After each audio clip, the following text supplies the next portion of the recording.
Good morning, students. Let us start with the next subheading, musical instruments. You all have must seen different types of musical instrument.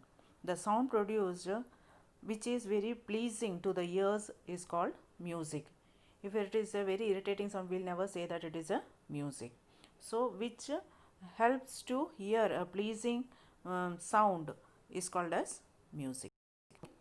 So, let us underline that the sound that provides a pleasing sensation to the ear is called as music. Okay, and the next one is music is produced by the regular patterns of vibration. You have seen in the guitar or in the violin or everything, there is a string. When it vibrates only the sound comes. So musical instruments are categorized into four types. They are wind instruments, flute. It is by the wind or the air it passes through the each holes. From that only they are releasing it, and according to that it is a wind instrument. Reed instrument, that is with the that something like this they'll make open and close, that is called as the reed instrument. Stringed instrument, guitar, violin, that all is a string instrument. And percussion instrument, that also the other type of hitting, that is called as percussion instruments. So wind instruments, in a wind instrument the sound is produced by the vibration of air in a hollow tube. The frequency is varied by changing the length of the vibrating air column. Trumpet, flute, shahnaai and saxophone are the some well-known wind instruments. Reed instruments. The reed instruments contains reed. Air which is blown through the instrument causes the reed to vibrate. Examples of reed instruments include harmonium and mouth organ. Okay. Then stringed instruments.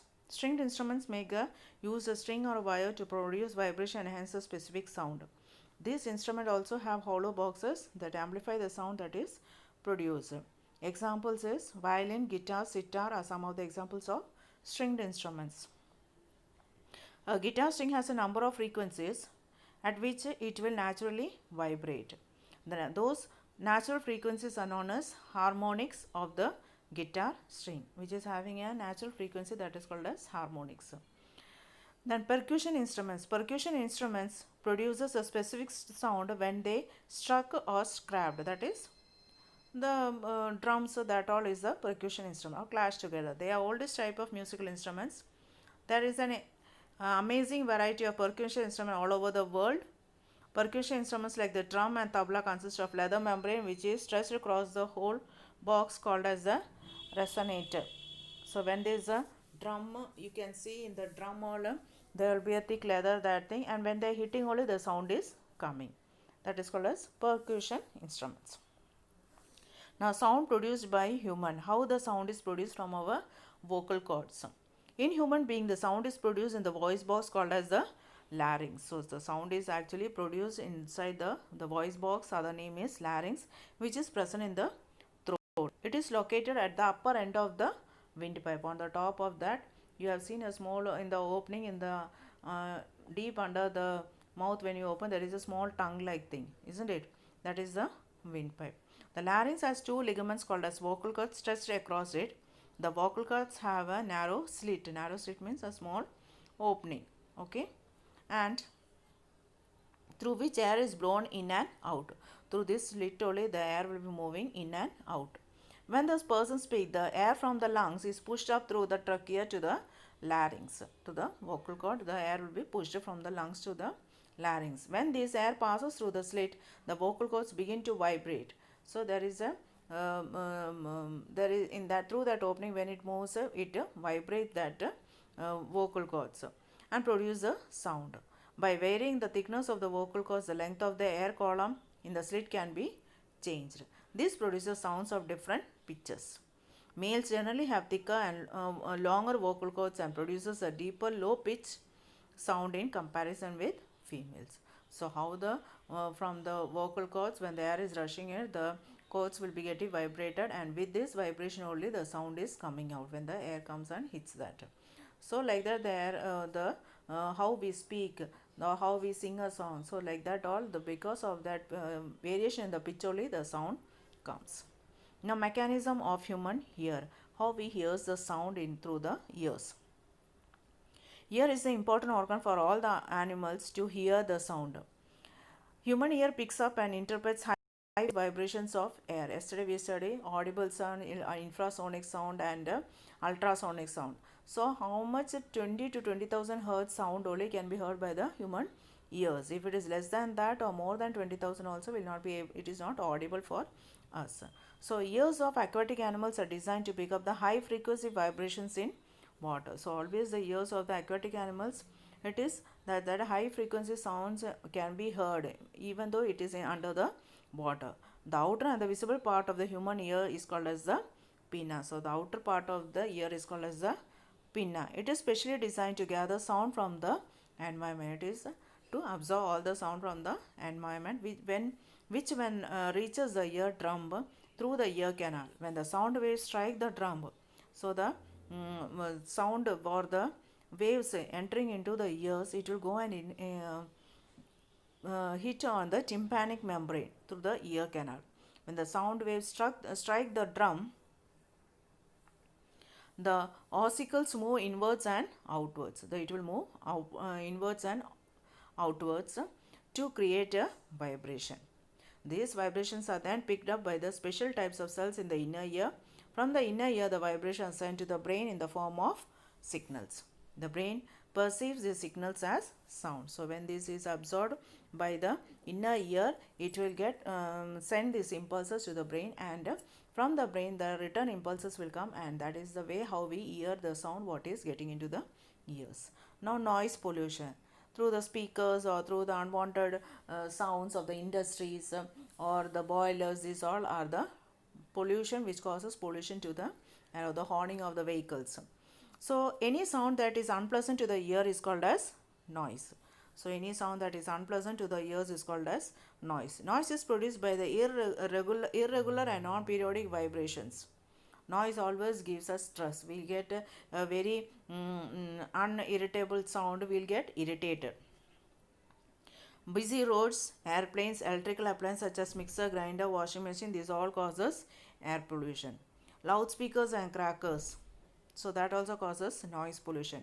Noise pollution is the byproduct of industrialization, urbanization, and modern civilization. So these all, if the population increases or the areas where we live residing, there also the noise pollution increases. Now next is health hazard to the noise pollution. What will happen if the noise pollution increases? Noise creates some health hazards. Some of them are listed below. Noise may cause irritation, stress, nervousness, and a headache. The first reason we'll get the irritation, headache, all will be caused due to the noise pollution. Then long-term exposure to noise may change the sleeping pattern of a person. Too much of noise also will not be able to sleep. Then sustained exposure to noise may affect the hearing ability. If too much of noise is heard always from the industries or something like that type of place, the hearing capacity also is become disabled. Sudden exposure to louder noise may cause the heart attack and unconsciousness. It causes lack of concentration in one's work. Noise of horns, loudspeakers, etc. got disturbance leading to lack of concentration. When someone is talking and too much of sound is coming from musical instruments or some music is getting played, will not be able to concentrate. Noise pollution affects the person's peace of mind. It adds to the existing tensions of the modern living. These tensions results in the disease like high blood pressure and short-tempered nature.